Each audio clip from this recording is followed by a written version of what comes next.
The dress was ivory silk charmeuse, and I had bought it myself. That sounds like a small thing. It wasn't.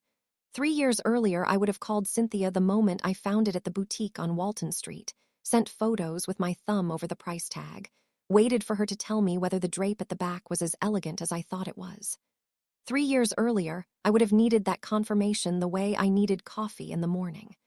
By the night of the gala, I had learned that need was not the same as hunger, and I had learned how to feed myself. Henry tied my sash while I looked out at the city lights above the lake, and he said, "You look like someone who already knows how the evening ends."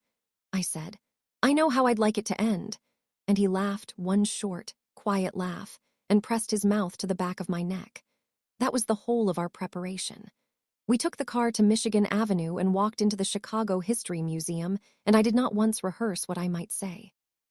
Cynthia Scott and I had been friends since we were 15 and sitting next to each other in AP American History because the alphabet had put Scott and Wallace 3 seats apart.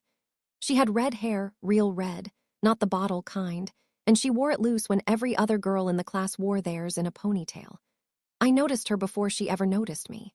I was like that then, watchful and slow to offer myself. She was the opposite. She turned around to borrow a pencil, and we were simply friends after that. The way certain friendships happen at 15 when you don't yet know enough to be careful. 20 years, that is a long time. That is Northwestern and my architecture internship and her first apartment in Wicker Park. That is her mother's funeral and mine. That is the promotion I didn't celebrate until she was there to celebrate with me, a bottle of Billicart salmon between us on the floor of my condo at 11 on a Tuesday. That is Garrett. I met Garrett West at a fundraiser, ironic, in retrospect, given how things concluded. He was a senior partner at Brennan and Holt, one of those firms whose name you recognize even if you've never needed a lawyer, and he moved through a room with a practiced ease that I found attractive before I understood that it was practiced. He was attentive. He remembered what I told him and referred to it later in ways that felt like genuine interest. He proposed after 14 months at the top of the Hancock Building at sunset, which I should have clocked as a performance rather than an intimacy. I said yes because I loved him. I don't doubt that I loved him. I only doubt now that I knew him. Cynthia liked Garrett from the first dinner where all 3 of us sat together. She said he was exactly right for me, which she elaborated on over the following months in ways that were about balance and suitability, and how I deserved someone who could keep up with me. She said all of this warmly, across restaurant tables, and on the phone when I was working late, and I believed her because she had always believed in me, and because I could not have conceived of any other story. I found out on a Thursday evening in November. I had left my laptop at Garrett's apartment, one of those uncharacteristically careless moments, the kind that recalibrate everything in hindsight, and I let myself in with my key and walked into the kitchen, and there they were. It was not ambiguous. There was no version of what I saw that permitted a different interpretation. They did not hear me. I stood in the doorway for what felt like a long time but was probably 10 seconds, and then I put my key on the counter, not gently and not loudly, in a way that was neither dramatic nor forgettable. I walked back out. I took the elevator down, and then I stood on the sidewalk on North State Street for a while, and the November wind came off the lake the way it does in that city, not meanly, but without apology, and I breathed in and out until my hands stopped shaking. I did not call anyone that night. I went home and I sat on my bedroom floor with my back against the bed, and I allowed the thing to be true. That was the night I understood that grief is not one feeling but a system of feelings, the way a building is not one material but an arrangement of materials under pressure, and that the only way through is load-bearing. You take the weight, you distribute it correctly, or you collapse. I called Garrett the following morning and said that I'd been by his apartment. He said my name in a register. I'd never heard from him, not guilty, exactly, not pleading, but the tone of someone recalculating. I said, "I won't be keeping the ring. I'll courier it to your office. Please don't call me after that." He started to speak and I said, "I mean it, Garrett, don't." And then I hung up. I called Cynthia that afternoon. She answered on the second ring and said, "Hey," you with the warmth she always had, and I thought for one strange moment that I had made an error, that I had walked into the wrong apartment, that there was another explanation available. There wasn't, I said. "I saw you. I don't want to hear an explanation. I need you not to contact me. She said my name. I said, I mean it. I hung up. I blocked both of them everywhere. I notified the venue and the florist and the woman at the stationer's, and I did all of it in a single morning sitting at my drafting desk with coffee going cold at my elbow. And then I closed my laptop, and I called a therapist whose name had been in my contacts for a year. A friend's recommendation that I'd never followed up on. And I made an appointment with Dr. Sandra Reeves for the following week. I want to be careful about what I say here, because I think people are often dishonest about the difficulty of this kind of period. It was not fine. The therapy was not a clean process that produced clean results. I cried in Dr. Reeves's office in ways that embarrassed me, long past the point when I thought I was done crying. I had to be asked many times why I kept circling back to my own failure of perception rather than sitting with the simpler truth of what had been done to me. The work was slow, and it was necessary, and I would not have survived the next 2 years intact without it, and I will not pretend otherwise. But I also worked. I threw myself into a hospital commission that had been stalled for months, a renovation of a mid-century structure in Hyde Park that had specific acoustic and light challenges I found genuinely interesting. I arrived at the office before 7 and stayed past 7, and when Margaret Holt, my senior partner, took me to lunch in January and asked me how I was doing, I said something about throwing myself into the work because I didn't know what else to do, and she put down her fork and said, "That's acceptable for now. Don't let it become a habit." It was the most useful piece of advice I received that year.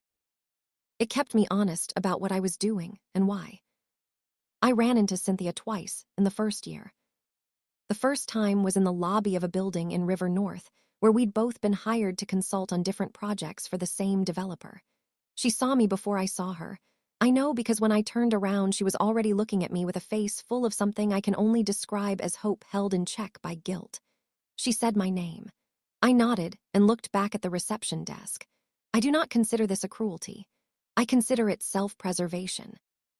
The second time was at an opening at the MCA. She was across the room and she didn't approach. I noticed that she was alone, and I noticed that I noticed this, and in therapy that week Dr. Reeves asked me what I'd felt when I'd noticed it. I said, nothing remarkable, which wasn't entirely true. But it wasn't satisfaction either, and I spent several sessions learning the difference between the absence of satisfaction and the presence of something quieter. Something that felt, eventually, like indifference, and how indifference, properly arrived at, is a form of healing. I heard about Garrett obliquely, the way you hear things in a city like Chicago when you move in overlapping circles. I heard that he and Cynthia had been together for about 7 months after I left, and then weren't. I heard that he had made senior partner at a second firm, or left to start something with another attorney. The accounts varied. I did not seek out the accurate version. His life was no longer information I needed. Henry Rowan spilled coffee on my laptop at a cafe on Wacker Drive on a Tuesday in March, 16 months after the end of my engagement. He was appalled with himself in a completely unguarded way, not performing apology, but actually contrite, offering his jacket as an absorbent surface, flagging down the barista for napkins, while simultaneously trying to assess the extent of the damage, and apologizing for each inadequate response to the previous inadequate response. It was disarming. It was also funny, and I laughed, which surprised us both. He bought me a new coffee, and we sat across from each other because it seemed strange not to after the whole ordeal, and he asked what I was working on, and I told him. And then he told me what he was working on, a logistics automation company he'd been building for 4 years, at that point valued at somewhere north of $200 million, which he mentioned only when I asked about the industry. He said it the way some people say the time, a simple fact, not a credential. I found this interesting. He asked if he could see my sketches. I said yes and turned the legal pad around, and he looked at them the way people look at things they actually want to understand rather than things they want to perform understanding of. He asked 2 questions, one smart, one naive, and seemed equally interested in the answer to both. He asked for my number and I gave it to him, and then I walked back to my office and told myself not to invest in it. And I succeeded at that for almost 3 weeks until it became clear that I couldn't not invest in it, because he was kind and he was curious, and he was not performing any version of himself that he needed me to validate. He told me on our fourth dinner that he was bad at golf, uninterested in sailing, and incapable of making polite conversation at events he found tedious, and that he hoped none of this was a deal-breaker. I said, "Not yet." He said, "I'll take it." I told him about Garrett, what had happened, not in exhaustive detail, but honestly, somewhere around the 6-month mark, on a Sunday morning in my kitchen with the lake gray and still through the window. He listened without interrupting and without filling the silence afterward with reassurance. He said, eventually, "I'm glad you told me." And then he asked how I took my eggs and made them, and the morning continued, and I thought about how continuation is sometimes the best thing that can happen. He was not without his own difficulties. He had a tendency toward withdrawal when stressed, not coldness, but an interior retreat that took some time to learn to read. There were 2 weeks in our first year when the company faced a litigation scare, and he came to me distracted and short-worded, and I had to ask him directly what was happening rather than wait for him to offer it. He offered it then, all of it, including the fear underneath. That asking and that offering, that moment of negotiation was, I think, the architecture of us. Not the easy months, but that one morning when something was asked for and given. We were married 14 months after the coffee incident. A small ceremony at a friend's property in Galena, 23 guests, afternoon light coming through old oak trees. Henry cried a little during the vows and then was embarrassed about it, which made me love him with a specific and uncomplicated ferocity. The charity gala, the annual fundraiser for the Chicago Architectural Foundation, which I had helped organize for the previous 3 years, fell 6 weeks after the wedding. I almost hadn't chaired it that year. The timing felt complicated. Margaret talked me into staying on. "You built half the program," she said. "Don't absent yourself from your own work." She was right. I stayed on. I wore the ivory silk charmeuse. I took Henry's hand as we walked up the steps of the History Museum and said, "There may be some people here tonight who knew me before," and he said, "Should I be on my best behavior or my worst?" I said, "Your regular behavior is fine." He said, "That's very reassuring, thank you," and I was still smiling when we walked through the door. I saw Cynthia before she saw me. She was standing near the bar with a woman I didn't recognize, wearing a dress in deep emerald that I thought, professionally, was exceptionally well chosen for her coloring. She had always had excellent taste. That had been true. I did not need to revise it. Garrett was across the room, and I registered him the way you register furniture you've moved past, there, present, not relevant to your immediate trajectory. It was Cynthia who came to us. I expected her not to, and she did. She crossed the room in her emerald dress with the composure of someone who has prepared for this, and she said, "Blair." Just that. And then, with a performance of warmth that was impeccably calibrated for the setting, "You look wonderful." I said, "Thank you." And then, because Henry was standing beside me with his hand at the small of my back, "Cynthia, this is my husband, Henry Rowan." The change in her face was small. That's the honest account. It was not a great dramatic transformation, not the crumpling I might have imagined 3 years earlier when I was sitting on my bedroom floor at midnight. It was a small adjustment, a realignment of the muscles around her eyes, the slight faltering of the prepared warmth. Henry shook her hand and said something easy and gracious about the event, and Cynthia recovered and said something easy and gracious back. And then Henry was drawn into a conversation with someone he knew from the tech sector, and Cynthia and I were briefly alone. She said, "I didn't know you were seeing anyone." I said, "We've been married for 6 weeks." She looked at me for a moment, really looked, the way she used to look at me when we were young and something had shifted between us, and she was deciding what to do with the shift. Then she said, with the kind of lightness that is armor rather than ease, "He seems lovely." "He is," I said, not as a rebuttal, as a fact. Later in the evening, Cynthia found me near the exhibit gallery where the event had quieted enough for actual conversation. I don't know what she had planned to say, but she stood across from me and started with the word Blair again, and I let her go on. She said she had thought about calling many times. She said she didn't know how to explain what had happened, even now. She said, and here her composure finally gave a little, "I've thought about you, about the friendship. I miss it." I looked at her and thought about what was true. It was true that I had missed her too, in the first year, had missed the specific texture of that friendship, the shorthand, the history. That grief had been real. But grief for a lost thing is not a reason to restore the thing that caused the loss. I said, I believe you miss it. I missed it too. I paused. But I don't think I'm able to give you back the version of our friendship that would make it worth missing. That version required something from me that I'm not willing to give again.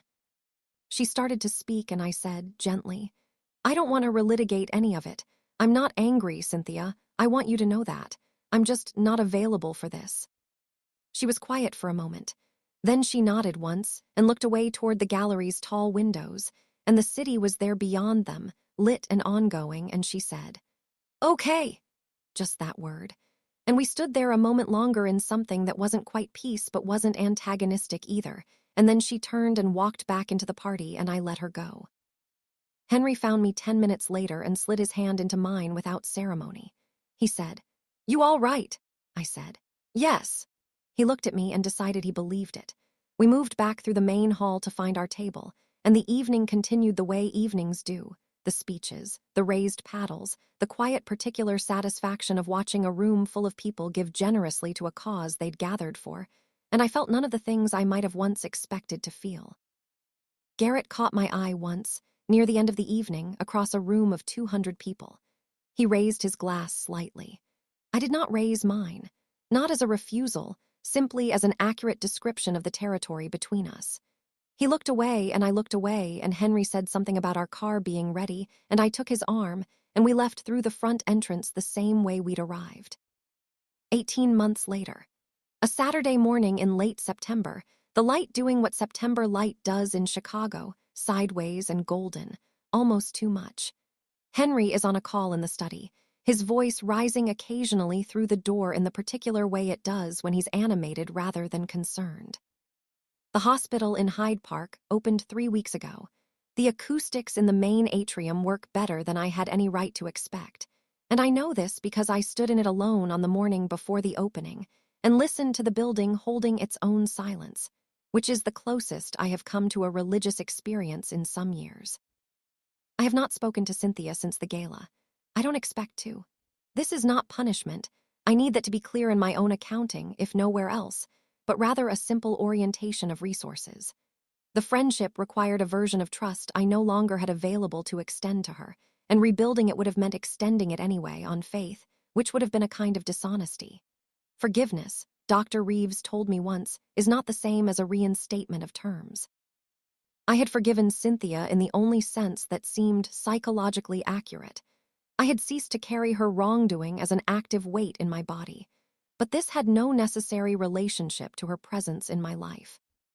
There is a version of this story that ends with some kind of reversal I can point to: Cynthia diminished, Garrett fallen, some external confirmation that the universe had tallied the accounts.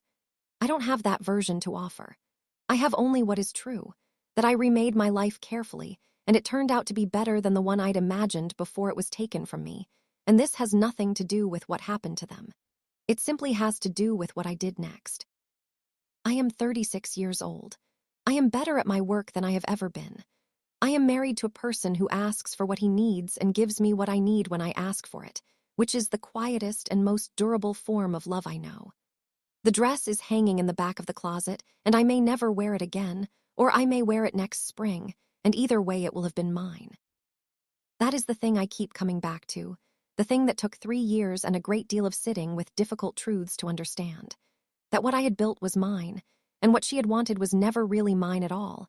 It was the idea of it, the appearance of what I had, the story of Blair's life as a thing worth wanting.